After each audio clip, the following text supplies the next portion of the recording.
Hey, Jason here. Today's video, we're going to analyze MoneyGram stock. I'm going to answer the question should you invest in a MoneyGram stock? Stock ticker MGI. This is an investment analysis for Njoomnow, who requested this on YouTube. Before I get to that though, I need to let you know you can get this series as a podcast anywhere in the world for free on all major podcasting platforms. Stitcher, Anchor, SoundCloud, Spotify, iTunes, and more. You can get this as part of the I Love Value Investing podcast anywhere in the world for free. And if you like this video and our other videos, make sure to subscribe and hit the notification bell so you're notified every time we release a new video, and we release new videos all the time.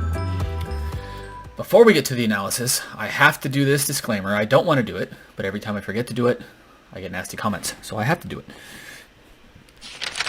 I do not short sell stocks ever, and I do not own any stock in a long position in any stocks I talk positively about. So I don't make money either positively or negatively when I talk about the stock.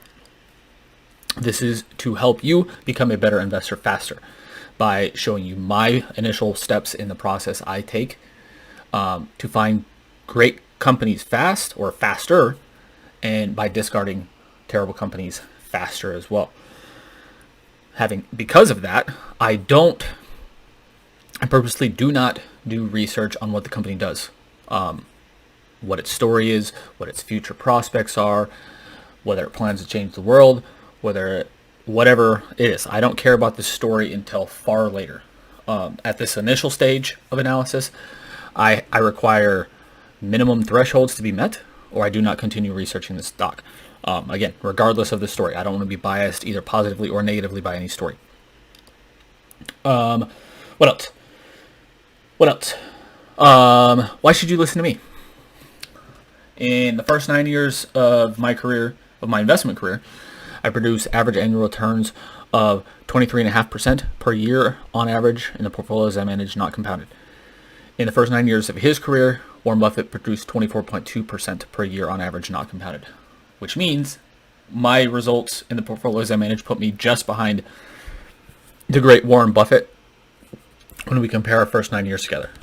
I'm not saying this to brag. I'm saying this to prove to you that I actually know what I'm talking about a little bit, and hopefully to show you that I actually know what I'm talking about, and give you a little bit of trust in me, even though you shouldn't really trust many people, but just a little bit of trust. Okay. Again, sorry about that. I don't want to do that. I have to do that because when I don't, I get disgusting comments in the YouTube channel. So today we're going to analyze MoneyGram. Let's get to that. Okay, MoneyGram International. Like most of the companies here, or pretty much all the companies lately, these are companies that viewers on YouTube want me to look at. If you want me to look at a particular stock for you, I'll tell you how you can get on this on my calendar as well. And it's just by leaving a simple remark in the comment section. You don't actually have to get on my calendar, but I put on my calendar when to analyze these things. I'll tell you how to do that later. Because of that, I don't think I've ever heard of MoneyGram Positive. I've never evaluated it, so I don't even know what it does. Offers products and services under its two reporting systems: global fund transfer, which is one core revenue generator, and financial paper products.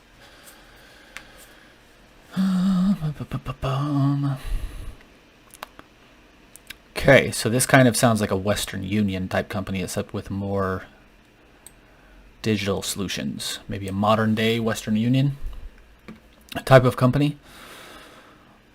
Excuse me.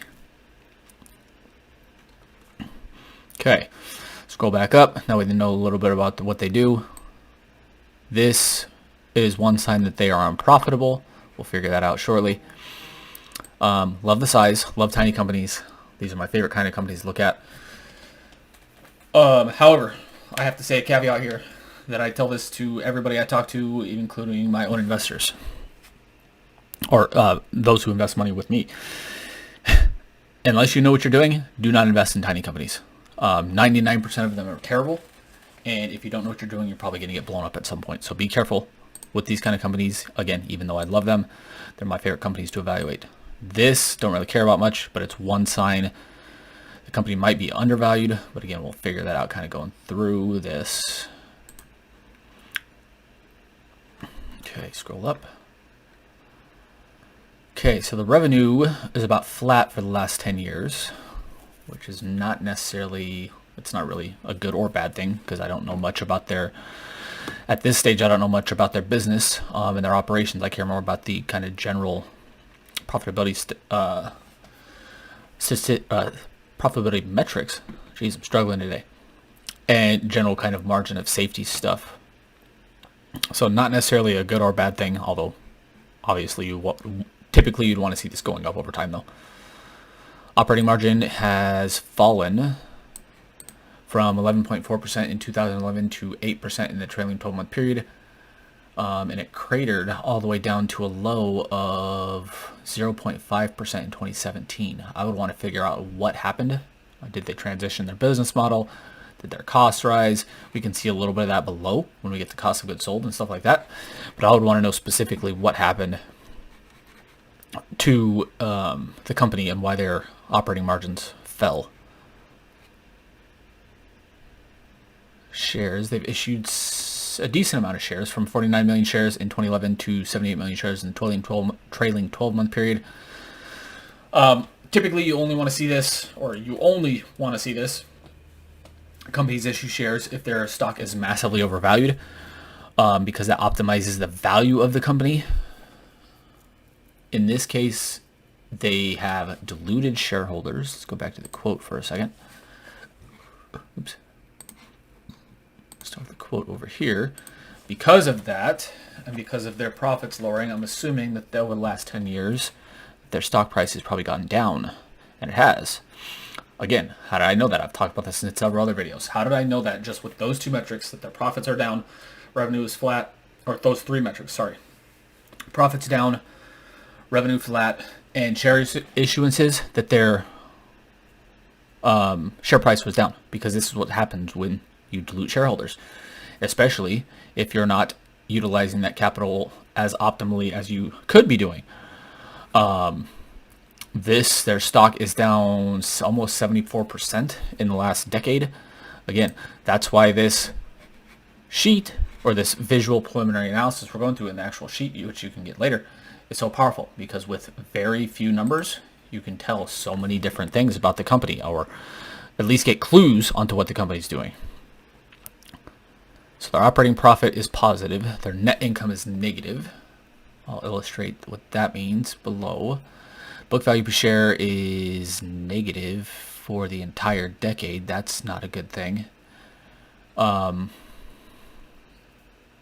not a good thing. What that means in a real world sense is that they're... Actually, let me back up. I was getting ahead of myself. Let's back up. So what book value per share measures is the leftover amount after subtracting assets from liabilities on the balance sheet. Usually this is a positive number. This is also book value per share, or book value is also called shareholders' equity. Another way to look at this means, because it's negative, that its shares based only on its balance sheet are worth less than zero. Now, there's a gigantic caveat to that, because most companies nowadays do not operate only off their balance sheet. They have operations, they work off intangibles, they work on software, they work on stuff like that. That stuff doesn't necessarily show up to a huge degree on the balance sheet. So this isn't necessarily a gigantic red flag, but it's still not great. Even though it's improved over the decade from negative $9.06 per share, or $9.60 per share in 2011 to negative $3.25 per share in the trailing 12-month period, that's negative, still isn't great. Although that may be a sign that the company has increased its intrinsic value over time. Again, it's negative, so it doesn't really matter, because anything less than zero is still zero when it comes to a stock. But that's one sign it might have increased the value since then. Okay, so this is part of the reason why the margins have fallen. Their cost of goods sold has gone up pretty significantly, by almost 30 percentage points. What is cost of goods sold? This is the cost, essentially, to do business, to sell stuff, to do whatever it is that you're doing. This, if you can keep this under control, this is a huge reason, or this is a huge way to improve profit margins, if you can keep it under control. They have not, because remember, again, their revenue is about flat, but their costs have gone up significantly, which has lowered their operating profits from about 143 million in 2011 to 98 million in the trailing 12-month period. So when you don't keep costs under control and revenue does not grow, that's what happens. Profits lower, and companies are based on the profits and cash flows they produce over time. So this, again, is another reason why its share value is lower, because its profits and cash flows per share are lower in the last decade. Okay, its ROIC is not showing up. Not sure why. Free cash flow to sales, I look for anything about 5% on a consistent basis here. They only surpassed that twice in the last decade, and for a decent part of the decade they were negative, and right now it's at 4.4%. So this definitely does not reach my threshold. Again, I look for that over, not just in 1 year, over a consistent basis. I look for that. They have a lot of cash on the balance sheet. That's usually a good thing. That gives more margin of safety. But again, then they have to use the cash well. And if they don't use the cash well, then it becomes essentially useless. Okay, so here's where the big balance sheet issues come in. These other long-term liabilities. When we get to the actual balance sheet, I'll tell you what that is. Or we'll figure out partly what that is. But this shows the negative stockholders' equity, or, again, book value, because of that 82.8% of this company's balance sheet is made up of other long-term liabilities. That is not a good thing. Efficiency ratios, yes, I didn't expect that.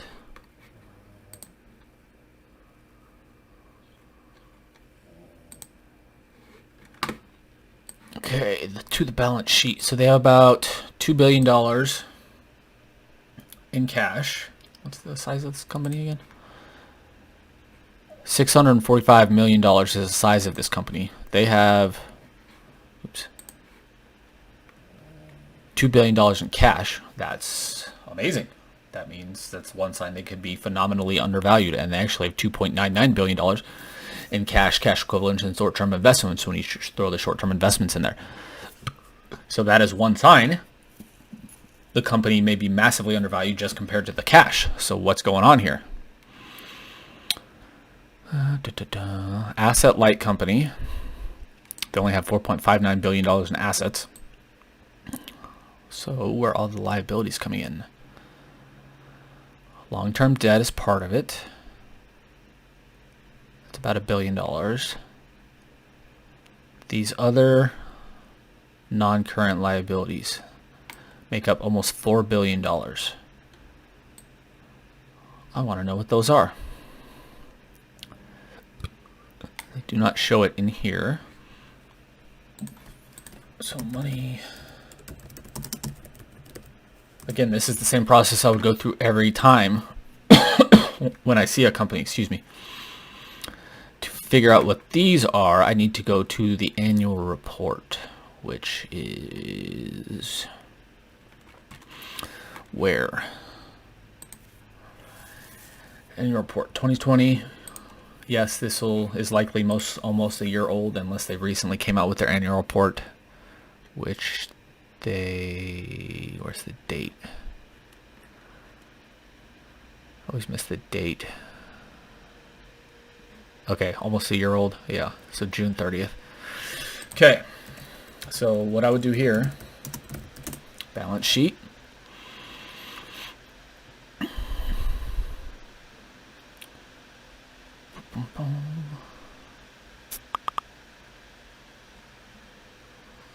Nothing here. Off balance sheet arrangements, none.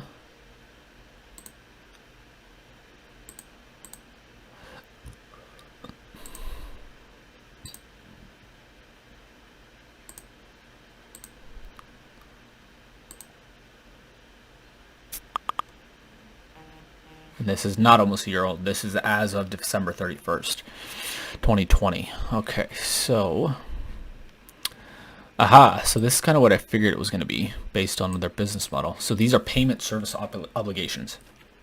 So let's see if it talks about that in here. Service obligations.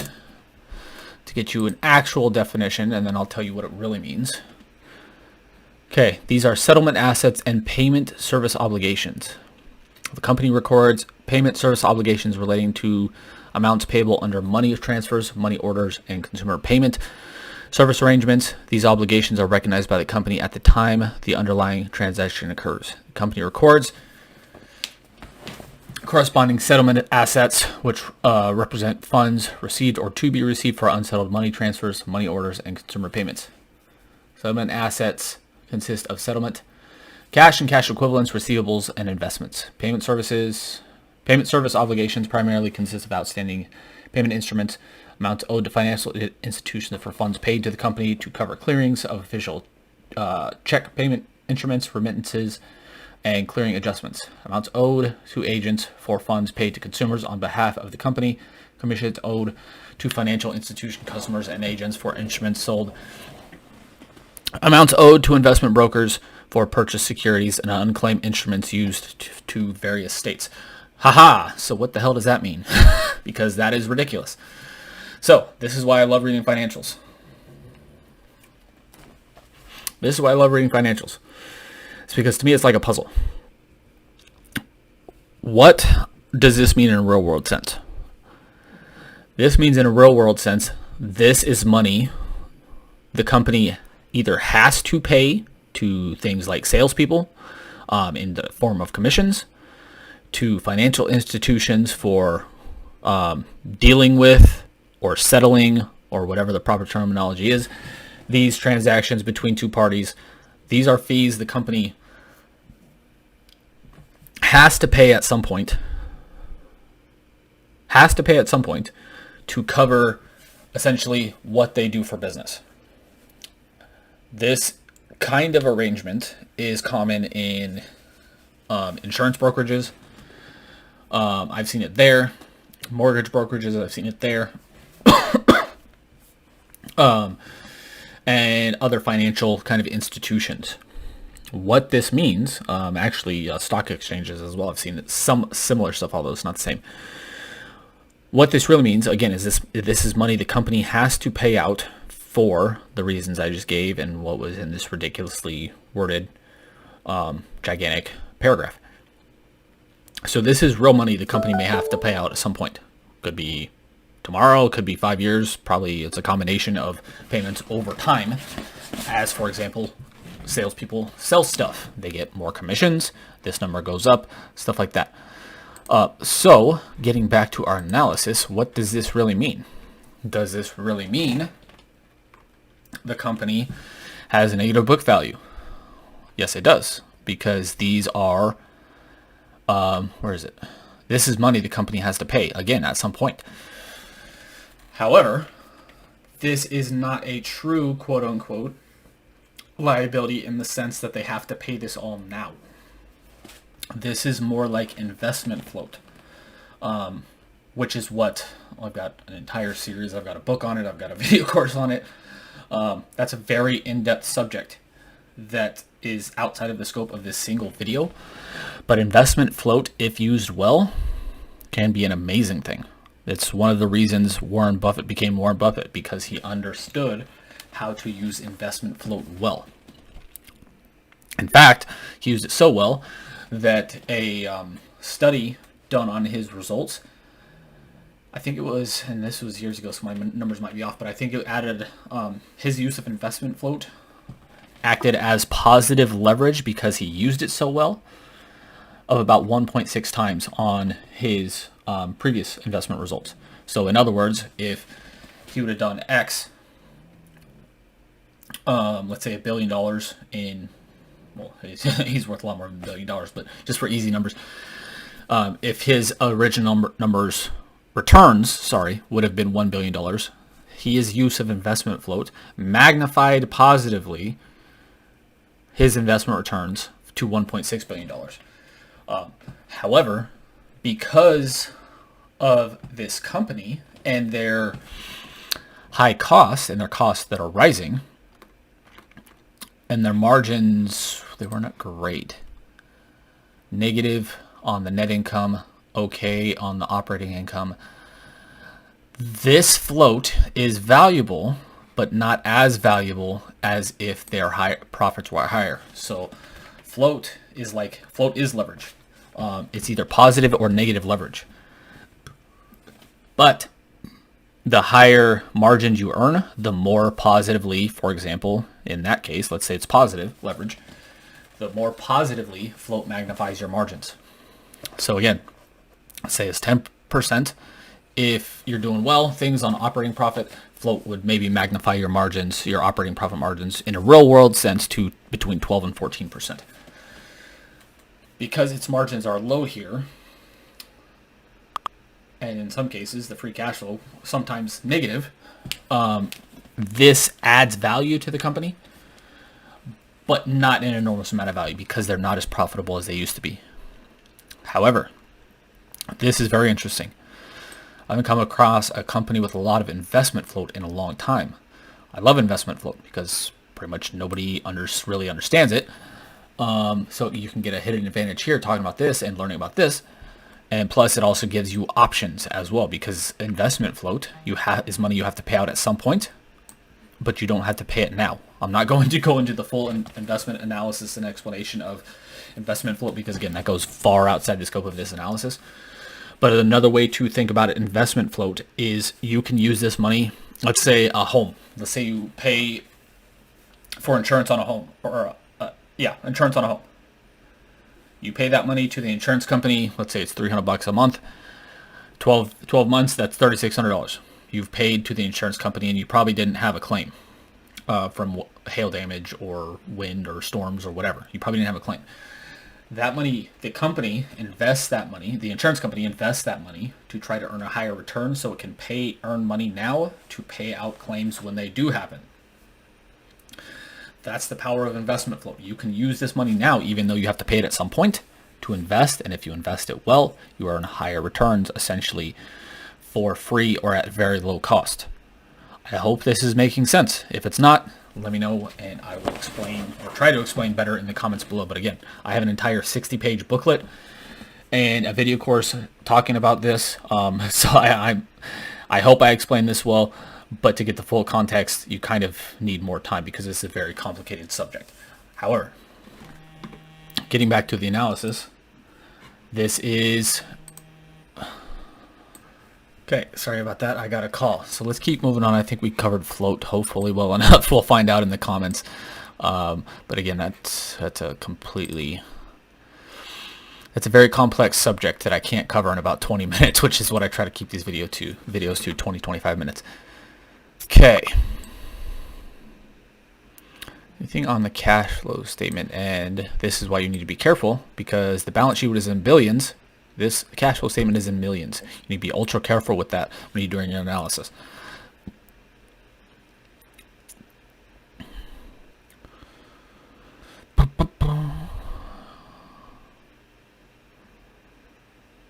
Nothing of major note here, it doesn't look like. Looks relatively straightforward and clean. Yeah, nothing really major here. So far, this looks like a potentially good company to invest in. This is where most companies go to die for me, is the valuation, and MoneyGram will as well. Because it's overvalued by, not by a huge amount, but by a little bit.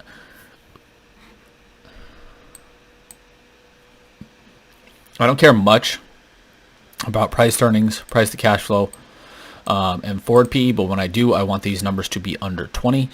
PE is 24.7. Price to cash flow is 6.8 rounded up.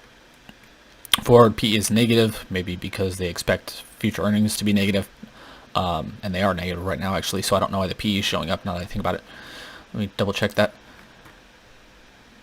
Yeah, so net income is negative, so I don't know why the PE is showing up at all. Maybe a data feed issue, something, I'm not really sure. But this is the big one, enterprise value to EBIT. I want this to be under 8 to show me that the company is undervalued. This at almost 13 means the company is slightly overvalued. especially when considering its low margins. So this company doesn't really meet any of my thresholds, but it's close on some, it's close on the valuation, and it has a ton of potential investment float that, if used optimally, could add an enormous amount of value to the company. Huge caveat to that, though, is most companies don't. Again, most people don't know anything about investment float. Most companies don't know anything about investment float, so they don't use it optimally most of the time. And in this case, again, I can prove that out because their margins are low and they've actually fallen in the last decade. So they're not using it as well as they could be. Interesting company, though. Great analysis or great recommendation here, Njoomnow. Hope this helped you. Again, I'm assuming, because it's kind of a Western Union type company, I'm assuming they're going into DeFi or digital payments or maybe even crypto, stuff like that. Again, I don't care about that stuff until later. Right now, though, this company does not meet my threshold, so I wouldn't invest in it or I wouldn't research it further. And I wouldn't recommend buying it right now for what I require from an investment in the portfolios I manage. And again, I do that on purpose, so I don't become biased either positively or negatively by the company's story or what it plans to do. Having said that, again, great analysis. Hope I explained everything well enough. If I didn't, let me know in the comments below, especially when it comes to an investment float, because that gets a little bit fuzzy. If you want me to evaluate stock like this for you, let me know. Every single analysis I've done over the last 3-4 months has been recommended from a YouTube viewer. If you want me to look at a stock for you, let me know in the comments below. Give me the name, give me the ticker. The only 3 caveats to this. I'll look at stocks anywhere in the world, but I will not look at banks because I don't evaluate them. I will not look at insurance companies because you actually have to dig into their annual reports to evaluate them. And the company has to produce revenue, just has to produce revenue. We did some case studies on before on companies that weren't producing revenue, and frankly, they were kind of boring and short because if they're not producing revenue, I don't have anything to analyze because at this stage, I focus just on the numbers and the metrics and what they show me.